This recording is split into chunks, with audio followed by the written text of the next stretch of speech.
Hey everyone, Scott Pyre, pop cult fan here, and in this video, I just saw the season finale of Creature Commandos, the first project in James Gunn's DC universe, and it's an interesting little project. It's an interesting little series. It's an interesting first foray into this new universe, and yeah, let's go into it. Creature Commandos. If you've seen the James Gunn's Suicide Squad movie from a couple years ago, there are a couple characters that do return in this show that were in that, as well as the first season of Peacemaker. So there is like an odd continuation here from those two previous projects, because it's still James Gunn. There's still a few actors from those projects as well that are also in this, like Sean Gunn, for example, James Gunn's brother. He's in this series as well, and Alan Tudyk, he voices GI Robot in this. I thought I definitely recognized his voice, and also one standout for me, a couple. I mean, there were a couple standouts, but this one really stuck out to me. It was, of course, David Harbour as Frankenstein. Frankenstein, yes. Apparently, in the world of DC, they do have their own version of Frankenstein and the Bride, and both of those characters are in this. Like, it's weird. It's kind of funny because David Harbour, I think he's hilarious, and the fact that he's playing like a version of Frankenstein in a comic book project like this, it's funny. And if you watch the series, you'll understand why. I love his comedic timing, and also there's this aspect of his character that just, he's obsessed with the bride, and it's like it's really funny.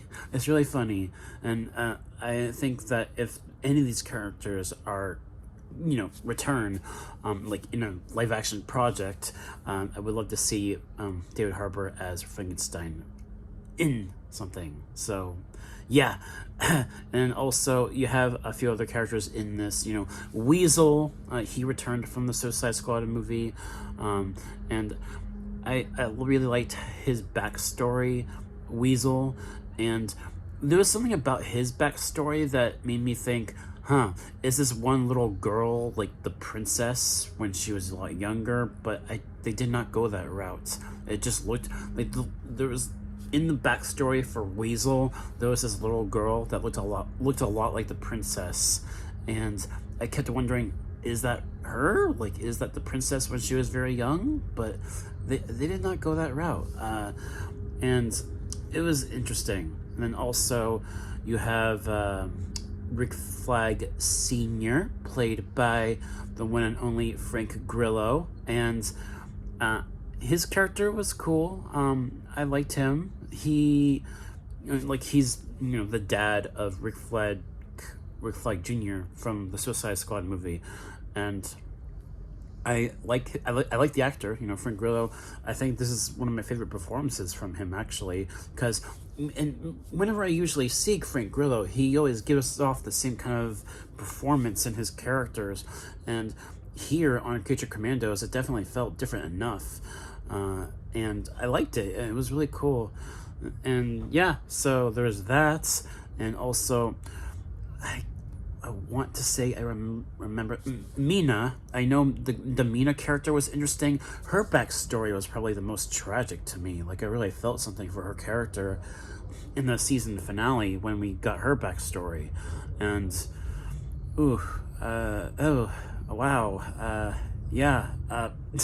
Mina's character, her backstory was, I think, the one that hit me the most, compared to some of the others. And then there's also this guy that looks like a skeleton and on fire, basically, kind of like Ghost Rider. There's a bit of a Ghost Rider reference to this character in the finale, but I forget his name, but his backstory was really interesting too. Like, I thought a lot of these characters were really interesting, and I liked the J.I. Robot character at the beginning of the season. It did, I will admit, it did take me a little while to get into these characters. Once the show started, it did take me a little while to get used to these characters, but over time, they did really, get me, they got my attention.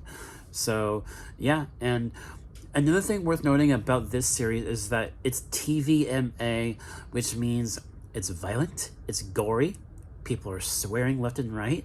So that's what's interesting about a cartoon like this. Like, you don't expect cartoons to get violent and gory and cuss heavy. You don't expect that when it's a comic, when it's something like this and it's a comic book property. You don't expect that, and then it happens and it surprises you.